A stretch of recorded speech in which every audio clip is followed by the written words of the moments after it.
para mais um dia de aula. Isso aí! Hoje nossa aula será de história. Vamos enriquecer, né? Mais um pouco, descobrindo sobre a nossa história. Só que antes de começar, vamos procurar aquele local tranquilo e sossegado aí na casa de vocês? Ótimo, encontraram? Então, bacana. Eu irei precisar do livro de história, do lápis e da borracha. Não irei utilizar hoje o caderno, certo? Então vamos aqui. Vocês irão abrir na página 44. Abriram? Vamos lá. Quando começa a história do Brasil? Interessante. Geralmente, quando começamos a estudar a história do Brasil, iniciamos a partir de uma data muito específica, dia 22 de abril de 1500. Mas afinal, o que essa data tem tão de especial? Sabe o que é que ela tem tão de especial? Vamos descobrir. Essa data marca o encontro entre pessoas de culturas diferentes, que até então não se conheciam, os nativos, chamados de indígenas, e os europeus. Então, por isso que é uma data muito especial, porque foi o encontro dos indígenas com os europeus. Aí aqui embaixo tem assim: veja como o fato histórico da chegada dos portugueses foi representado em uma pintura do século XX. Vocês estão vendo aqui, né, que estão chegando, né, os europeus. Pedro Álvares está chegando, e quem já se encontrava aqui nas terras onde hoje é o Brasil? Os índios. Então, onde hoje nós chamamos de nosso país, o Brasil, ele já era habitado pelos índios. Isso. Essa pintura, ela está aqui demonstrando, né, o desembarque de Pedro Álvares Cabral em Porto Seguro, 1500. Foi feita por Oscar Pereira da Silva, né? É uma pintura de óleo sobre uma tela, mede 190 por 330 centímetros e foi tirada em 1922. Essa imagem, né? Essa foto. E aí, dando continuidade, tem assim: assim como vimos, o território que hoje é conhecido como Brasil já era habitado. Lembram por quem? Isso, pelos índios. Havia muito tempo por diversos povos indígenas. Cada um deles tinha sua cultura, seus costumes e sua história. Vocês podem estar se perguntando: professora, e eles não eram todos índios? E por que eles tinham culturas, histórias e costumes diferentes? Porque nós somos todos seres humanos, somos brasileiros, que moramos aqui no Brasil, não é isso? Mas cada país, cada estado, cada município tem a sua cultura, a sua história e seus costumes. Mesmo nós, que somos brasileiros, morando aqui no Brasil, nós temos o costume diferente das pessoas do norte, que nós fazemos parte do Nordeste. As nossas culturas também, a cultura do Nordeste é diferente da cultura do Norte, da cultura do Sul. Então, os índios também não eram diferentes. A mesma coisa acontecia com eles. Todos eram índios, né? De várias tribos indígenas, mas cada uma com a sua história, sua cultura e seus costumes, certo? Vamos aqui conhecer mais um pouco. Vamos dar continuidade. Na página 45. A diversidade de povos indígenas. Quando os portugueses desembarcaram aqui no Brasil, o território abrigava uma grande diversidade de povos. Calcula-se que aqui viviam entre 2 e 4 milhões de indígenas, organizados em mais de 1000 povos diferentes. Observe as imagens a seguir. Elas representam a visão dos europeus sobre alguns povos que habitavam o Brasil.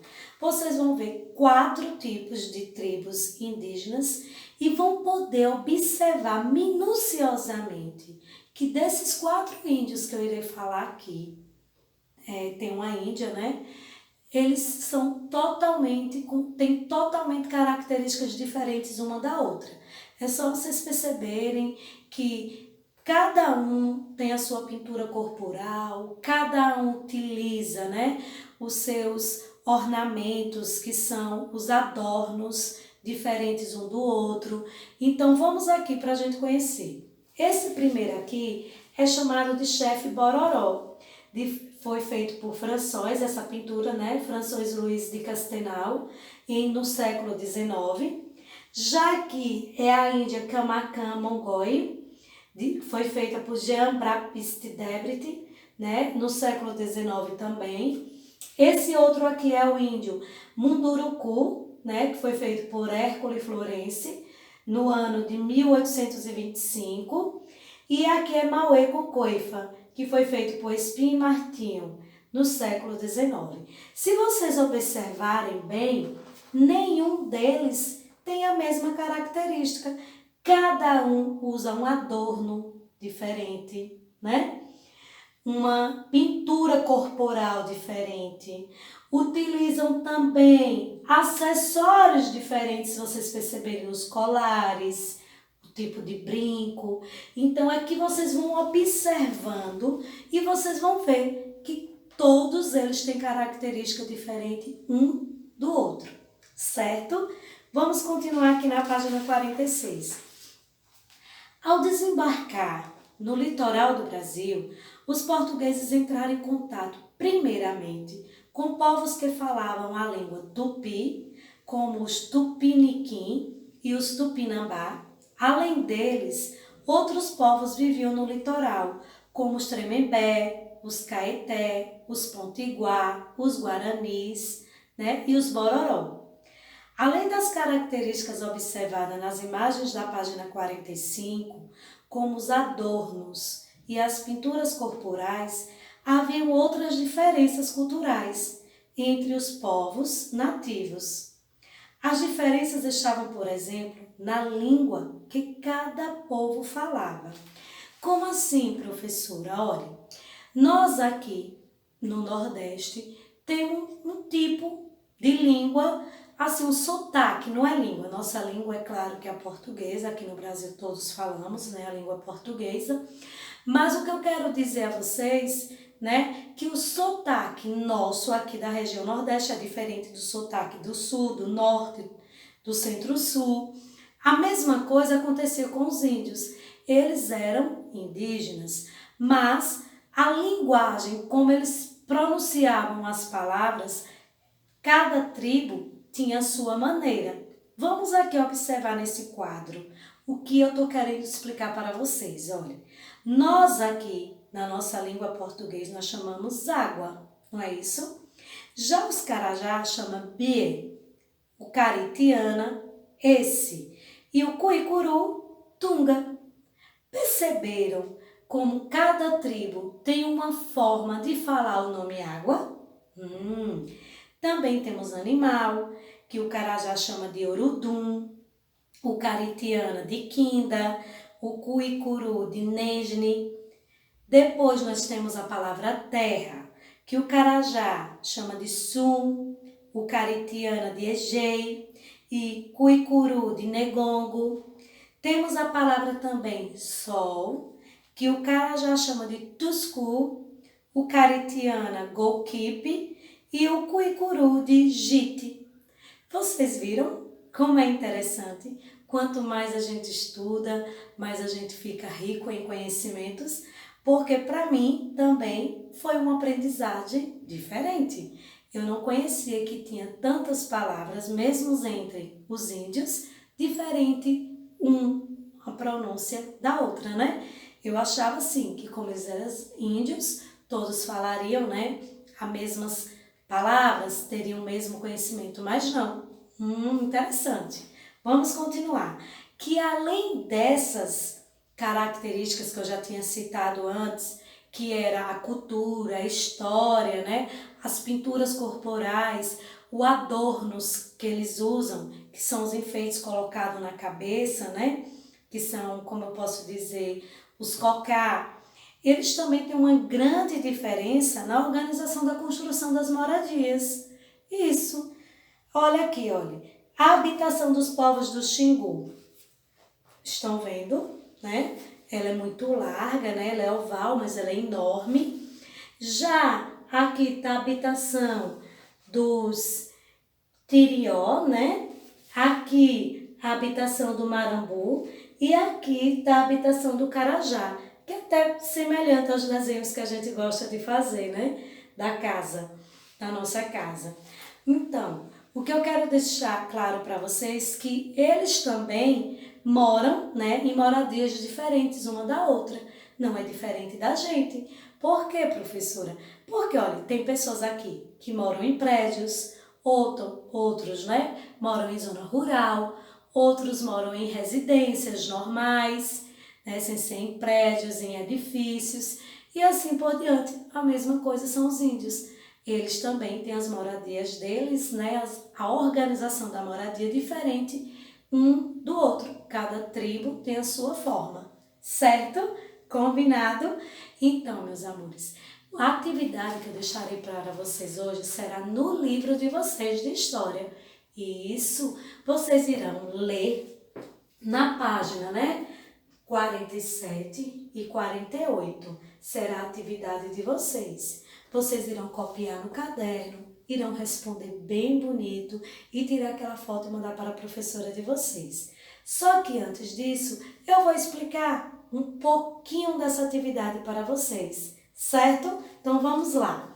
Na página 47 tem um pratique e aprenda. Vocês irão ler essa partezinha aqui, como ele está dizendo, é até a atualidade.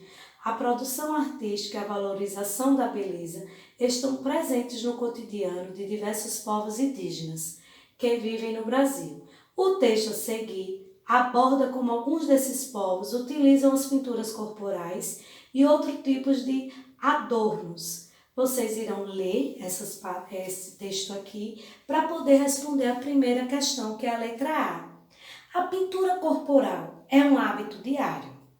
Como ela pode ser renovada diariamente?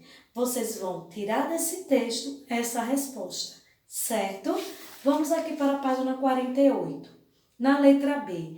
Além das pinturas corporais, que outros ornamentos são utilizados pelos indígenas? É só vocês irem lá na página 45 e observar bem aquelas imagens dos índios que eu falei com vocês no instantinho. Vocês vão perceber que além das pinturas corporais, eles utilizam outros ornamentos para se enfeitarem. Então, vocês irão colocar aqui, certo? Na letra C, quando as pinturas corporais costumam ser mais complexas, marque um X na alternativa correta. Como assim, professora? Quando é que as pinturas corporais feitas por eles costumam ser mais caracterizadas, mais enfeitadas? Em qual época? Hein? Aí tem aqui 3 alternativas. Dessas 3 alternativas, só uma estará correta, certo? Vocês só irão marcar o X em uma. Na letra D, tem complete o texto utilizando as palavras abaixo. Tem identidade, indígenas, ocasião e pinturas. Tem 4 também espaços para que vocês completem. Dessas 4 palavras, todas irão se encaixar, mas, claro, vocês terão que ler para encaixar elas nos locais corretamente, certo? Deixando que a frase tenha um sentido completo. Na letra E, em sua opinião, todos os povos indígenas utilizam os mesmos tipos de pinturas corporais e adornos, né? E adornos, por quê? Vocês irão me responder sim, se eles utilizam, né, as pinturas corporais todas iguais, né, e o adornos também, ou não. Irão me explicar o porquê da sua resposta. Certo assim? Combinado? Então, meus amores, nossa aula de hoje termina por aqui. Espero que tenham gostado da aula de história, que tenham conhecido mais um pouco do nosso país, não é isso? E até uma próxima aula. Beijos! Olá, meus alunos do Curralinho e Diamante, como é que estão vocês? Tudo bem? Espero que estejam todos bem. Eu estou morrendo de saudade de vocês. Pessoal, hoje eu vou gravar uma aulazinha para vocês sobre o descobrimento do Brasil. Quando foi que Cabral chegou aqui? Cabral chegou aqui no dia 22 de abril de 1500. Ele passou aproximadamente 45 dias fazendo essa viagem e chegou aqui no Brasil. Quando ele chegou aqui no Brasil, ele se confrontou, tinha muitas tribos aqui no Brasil. Quando ele chegou aqui, houve um confronto cultural, ou seja, os índios que viviam aqui nu ou seminus estranharam aquele povo, aquele povo branco com aquelas roupas estranhas. E os portugueses também estranharam os índios tudo nu. Isso aí é o que nós chamamos de confronto cultural, que é o encontro daqueles dois mundos, o mundo europeu e o mundo americano. Os europeus tiveram contato com uma tribo, aqui vou me destacar essa tribo, dos Tupinambás, ou melhor, as tribos de Tupi-Guarani, que eles viviam no litoral, e foi ali onde os portugueses entraram em contato com eles. E os primeiros habitantes, pessoal, do Brasil foram os índios. E também os primeiros escravos do Brasil foram os índios. Os europeus escravizaram os índios, forçando praticamente os índios a cortar o pau-brasil, que era a riqueza da época pré-colonial, época de 1500, e carregar touros de pau-brasil, como se fosse daqui Itabaianinha até Umbaúba. Em troca, eles recebiam o quê? Eles recebiam a faca, facão, cachaça, espelho. Essa troca que havia entre o trabalho dos índios e aquilo que os portugueses pagavam aos índios era chamado de escambo. Quem ganhava? Quem saía ganhando? Os portugueses, claro. E os índios também, eles tinham a sua economia. Eles trabalhavam, eles plantavam, certo? A batata doce, eles plantavam também a mandioca, eles plantavam a abóbora, eles plantavam o milho, era aquela economia de subsistência para eles viverem. E dentro da sociedade indígena, é uma sociedade riquíssima. Quando os portugueses chegaram aqui, os índios falavam 1.800 idiomas, isso sem falar nas variações linguísticas. Depois do contato com os portugueses, chamado aculturação, eles começaram a perder a sua identidade, perder a sua cultura. Eles passaram agora a falar mais ou menos 170 línguas. Se não me falha a memória, que eu não estou com livros aqui. Outra coisa, dentro da sociedade indígena também havia uma divisão de trabalho. Como assim, professor? Divisão do trabalho. O homem, ele plantava, ele preparava a terra, plantava, caçava e pescava.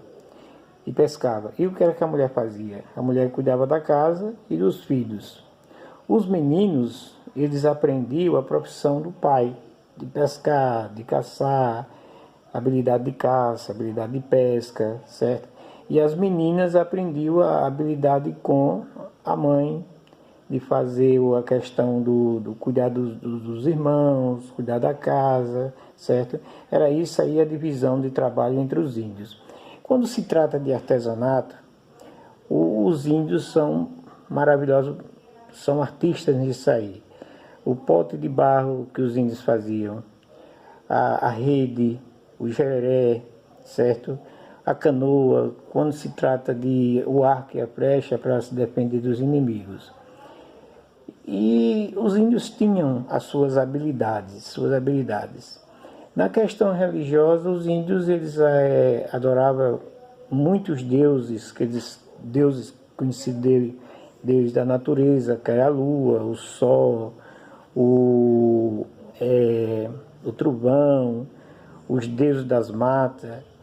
E era uma religião politeísta. E dentro da sociedade indígena também havia o cacique, que era aquele escolhido pela turma ali, para ordenar entre aspas, para apaziguar os índios ali, aconselhar os índios. E o pajé tinha uma função de curandeiro, de procurar remédios, fazer remédios para os índios. Essa aí é a questão religiosa. E como era, professor, a relação do índio com a natureza? Uma relação maravilhosa. O índio só cortava um pau quando era para fazer um pequeno barco, quando era para fazer algumas coisas para a sua maneira, para a sua vida de subsistência ali, para ele sobreviver ali, mas nada de exploração com a natureza. A gente pode dizer que os primeiros desmatamentos que houve no nosso Brasil foi a questão dos europeus. Nós temos uma carta também de Pero Vaz de Caminhas, que é uma das primeiras cartas escritas, mostrando como era que o Brasil, como era a vida dos índios, como foi a viagem deles, a viagem quando eles saíram de Portugal, até chegar aqui nesse novo continente, que eles chamavam de novo continente. E índio é uma palavra genérica. Todas as pessoas que saíram da Europa iam com destino às Índias. E quando eles chegaram aqui, encontraram tanta gente que eles disseram aqui é as Índias, vamos dar o nome desse povo aí de índio. Mas na verdade eles são nativos, que é gente da terra. E hoje nós temos uma aldeia na ilha de Porto da Folha.